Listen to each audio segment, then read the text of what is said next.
And welcome again to Exceeda Connection 2012. We're here in Cambridge, Massachusetts with Mike Denenfeld from I'm not going to screw it up, Etherios. Etherios. That's right. So, and one of the interesting things about the press announcement that you guys made is that we're talking about whole social machines, and I want you to know that I've been trying to bond with the vending machines over here, so I think I get it, but kind of explain the whole concept to me. Sure, absolutely. So, I mean, I think what we're starting to see as the world of connected devices continues to expand, we're seeing a big trend right now where enterprises are trying to take their machines and connected devices and actually integrate that back into some of their other enterprise systems, their CRM or their ERP systems, and actually make that data, that M2M data, the telematics type data, and actually take it and make it useful and actionable back in their other systems, their CRM systems or ERP systems, doing a lot of predictive analytics, doing a lot of things that really drive, a higher degree of value out of those connected devices. So you've said the magic words to me because I love the concept of predictive analytics. So we're going to put that over to the side for a second, though, all right. And we're just going to talk a little bit about what we expect in terms of thresholding and business intelligence as to when you're talking about the social networking and bringing all these devices into the CRM. Is it more that we're taking what used to be kind of thresholds on individual machines and now looking for a collective experience as to what is going on overall? I think that's a part of it. I think, in the social enterprise is something that's most corporations are really trying to take advantage of. How do you really engage your employee social networks and your customer social networks to really create a truly social enterprise? And what we're seeing is now we're taking it one step further with the idea of your machine has its own social network as well. So what you want to do is incorporate those machine social network and really get your machine to become part of the conversation as far as letting you know how it's doing, letting you know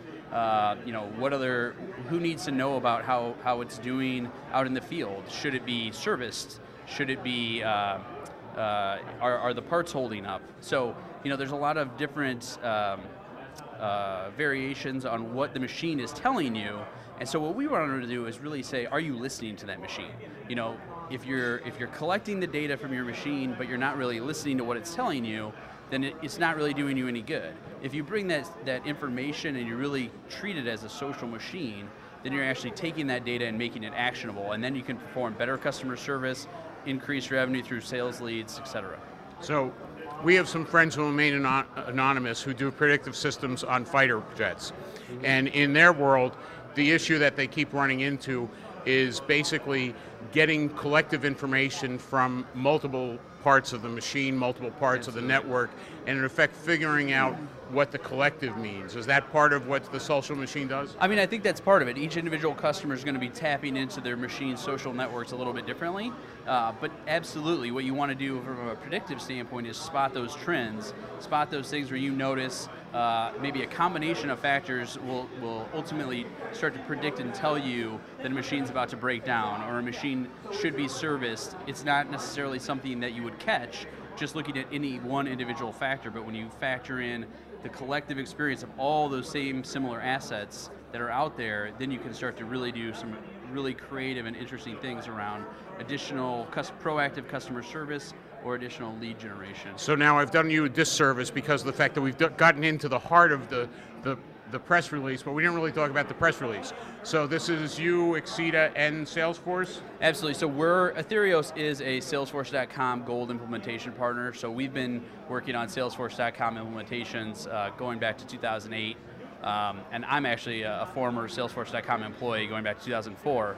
So we are one of a very select few Salesforce.com partners. We became an Exceeda partner because we saw this trend of potentially bringing in your machine social networks into the conversation that you're having.